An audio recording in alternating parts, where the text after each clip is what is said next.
Chapter 33। सामने का नजारा देख कियारा को अपनी आंखों पर यकीन नहीं हो रहा है। अब आगे आयरा के सामने निया और विवान थे। निया को देख कियारा सच में बहुत हैरान थी। वो अच्छे से जानती थी कि निया और उसकी माँ आयरा को बिल्कुल भी पसंद नहीं करते, लेकिन शायद ये पूरा सच नहीं था। पहले दोनों बहनों का जो रिश्ता था वो बहुत प्यार और खास था, बस इसने रिश्ते में गलतफहमियां और पोजीशन पावर का लालच आ गया था, जिसने इस रिश्ते में कड़वाहट भर दी। विवान आयरा के हाथ की चोट को चेक करते हुए बोला, आयरा ये सब कैसे और किसने क्यों किया? विवान के कहे शब्दों में फिक्र झलक रही थी। निया जो विवान के पीछे खड़ी नम आंखों से आयरा को देख रही थी, उसमें हिम्मत नहीं थी कि वह आयरा से उसका हालचाल पूछे। शायद इसका रिश्ता बहुत खराब हो चुका है। आयरा साइन लैंग्वेज में बोली, मैं ठीक, इतनी फिक्र करने की कोई जरूरत नहीं। तभी आर्यन बोला, दी सही कह रही हैं, तुम सब एक एक कर यहाँ जमा हो रहे हो।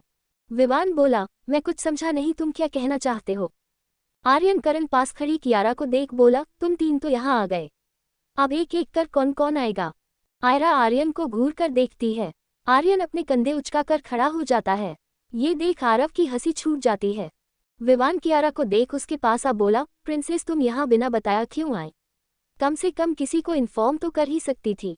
कियारा अपने दोनों कान पकड़ बोली, सॉरी भाई, पर आयरा भाभी पर हुए हमले की खबर सुन मैं यहाँ आ गई। विवान कियारा के बालों में हाथ फेर बोला, की बात नहीं, हम साथ में चलेंगे। कुछ देर बाद सभी डाइनिंग टेबल पर बैठकर साथ में डिनर कर रहे थे। आरवी आरव को अपने हाथ से खाना खिला रही थी। करण समर्थ को देख कुछ सोचते हुए बोला, भाभी मुझे ऐसा क्यों लग रहा है जैसे मैंने आपके इस असिस्टेंट को कहीं देखा है। करण के शब्द सुन समर्थ हैरानी से करण को देखता है। समर्थ कुछ सोच अपनी परेशानी छिपाते हुए बोला, आपको कोई गलतफहमी हो रही होगी, भला आप मुझे कैसे कहीं देख सकते हैं? आर्यन बोला, समर्थ सही कह रहा है, तुम्हें कोई गलतफहमी हुई होगी। करण खाना खाते समय सोचते हुए, नहीं मुझे कोई गलतफहमी नहीं हुई, मैं पता लगाकर रहूंगा, आखिर मैंने इसे कहाँ देख है। कुछ देर आयरा अपने रूम में सोफे पर बैठी कुछ फाइल्स रीड कर रही थी। आयरा की नज़र दरवाजे पर खड़ी निया पर जाती है। निया को देख आयरा उसे अंदर आने का इशारा करती है। निया अंदर आ आयरा के सामने खड़ी हो जाती है। आयरा अपनी जगह से उठ निया के सामने आ साइन लैंग्वेज में बोली, मैं ठीक हूँ, फिक्र करने की जरूरत नहीं। निया की आंख से आंसू बह जाते हैं। आयरा आगे बढ़ निया को गले लगा लेती है। आयरा निया के बालों को सहलाती है।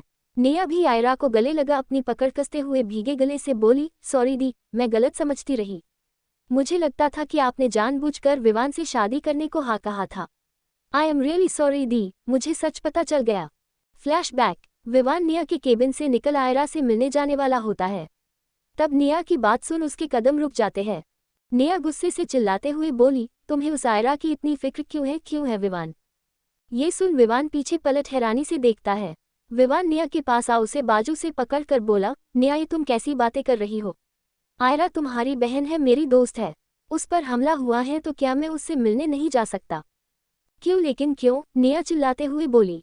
विवान निया की बाजू रब करते हुए बोला, तुम शांत हो, उसके बाद रिलैक्स, मेरी बात सुनो। देखो मैं नहीं जानता ऐसा क्या हुआ है जो तुम आयरा से इतनी नफरत करने लगी। विवान की बात बीच में काटते हुए निया नम और लाल आंखों से बोली, क्योंकि उन्होंने मुझसे मेरा प्यार छीनने की कोशिश की थी, तुम्हें शादी करना चाहती थी वो। विवान को ये सुन गुस्सा आ जाता है। विवान अपने हाथों की पकड़ निया की बाजू पर कसते हुए बोला, जस्ट शट अप निया, जब सच ना पता हो तो किसी पर इतने घटिया इल्जाम मत लगाओ। आज हम दोनों एक साथ आयरा के कारण ही हैं। वो तुम्हारे डैड थे जो मेरी शादी आयरा के मना करने के बाद भी मुझसे करवाना चाहते थे। आयरा ने मुझसे कहा था कि मैं मंडप छोड़कर तुमसे शादी कर लूँ, फिर वो मेरे डैड के सामने अरन से शादी करने का ऑफर रखेगी, ताकि हमारी शादी होने के बाद तुम्हारे डैड के पास मेरी आयरा की शादी करवाने का कोई कारण ही ना बचे। उद्धरण चिन्ह। निया हैरानी से विवान के हाथ को झटकते हुए बोली, भला मेरे डैड ऐसा क्यों करेंगे? विवान बोला, इस सवाल का जवाब तो सिर्फ तुम्हारे डैड के पास है, बस एक वो ही बता सकते हैं कि उन्होंने ऐसा क्यों किया। निया साइड में सोफे पर जाकर बैठ अपने चेहरे को अपने हाथ में छिपा लेती है, लेकिन उसे कुछ भी समझ नहीं आ रहा था। विवान निया के पास आ पंजों के बल बैठ उसका चेहरा ऊपर कर उसके आंसू साफ कर बोला, सब वैसा नहीं है जैसा दिख रहा है। निया कंफ्यूजन में विवान को देख उसकी बात समझने की कोशिश कर रहे थे। विवान बोला, मैं जानता हूँ तुम्हारे और आयरा की मिसअंडरस्टैंडिंग इंक्रीज करने में तुम्हारे मॉम डैड दोनों का हाथ है, लेकिन क्यों ये नहीं जानता मैं। निया हैरानी से विवान को देख रही थी। विवान बोला उठकर निया के बगल में बैठ निया को गले लगाकर बोला एक बार आयरा को भी समझने की कोशिश करो। फ्लैशबैक, आयरा के गले लग निया बस रोए जा रही थी। आयरा निया की पीठ रब कर उसे शांत करवा रही थी। आयरा पीछे हो निया के आंसू साफ कर साइन लैंग्वेज में बोली छुटकी ऐसे रोते नहीं हैं। उसके फोरहेड पर चूम उसके गाल को सहलाते हुए साइन लैंग्वेज में बोली, नहीं छुटकी ऐसे नहीं करते, सब भूल हम एक नई शुरुआत करते हैं। निया अपना सर हाँ में हिला देती है। बाहर दरवाजे पर खड़ा आर्यन बोला मुझे भूल गई दी आप। आयरा अपना हाथ फैला आर्यन को अपने पास बुलाती है। आर्यन अंदर आ आयरा को गले लगा लेता है।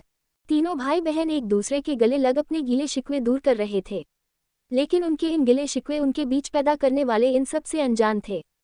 उधर दूसरी ओर एक अंधेरे कमरे में एक आदमी बैठा ड्रिंक कर रहा था। उसके चेहरे पर जीत भरी मुस्कान थी। उसके बगल में बैठी औरत बोली क्या बात है, आज बहुत खुश नजर आ रहे हो। वो बोला हाँ मैं बहुत खुश हूँ रीमा, तुम नहीं जानती निया को सीईओ की पोजीशन पर देख कितना सुकून मिलता है मेरे दिल को। पिछले 25 साल से इस दिन का इंतजार कर रहा हूँ।